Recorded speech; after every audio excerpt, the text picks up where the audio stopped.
At dahil araw na ng mga puso bukas, buhay na naman ang bentahan ng mga bulaklak at panregalo dito sa Dangwa.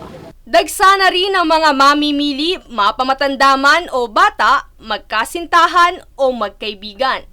Bukod sa mga bulaklak ay tampok din dito ang iba't ibang pangregalo na pwedeng ihandog sa mga mahal sa buhay at sa mga kasintahan, kagaya na lamang nitong human size na teddy bear. Nariyan din ang mga customized teddy bear bouquet at meron din ang may kasamang mga tsokolate para sa mga sweet tooth na partners.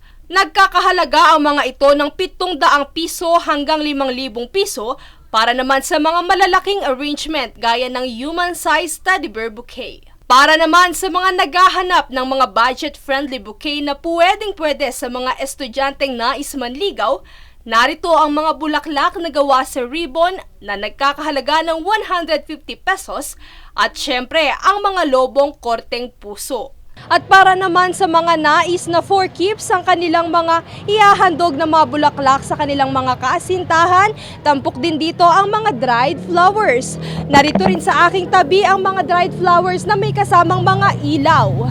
At para sa presyuhan ng mga bulaklak, nagkakahalaga ang mga flower arrangement at bouquet na ito ng 400 hanggang 2,000 piso depende sa laki, uri at disenyo. Habang mabibili ng hanggang 100 piso ang bawat piraso ng sunflower at rosas. Samantala, paalala ng kapulisan sa mga mamimili na magdoble ingat sa mga mandurukot at masasamang loob na sumasalisi sa lugar. Habang ang mga nagtitinda naman ay pinapaalalahanan na panatilihing malinis ang kanilang mga pwesto. Mula rito sa Dangwa, Maynila, Princess Castro, nag-uulat para sa One Media Network.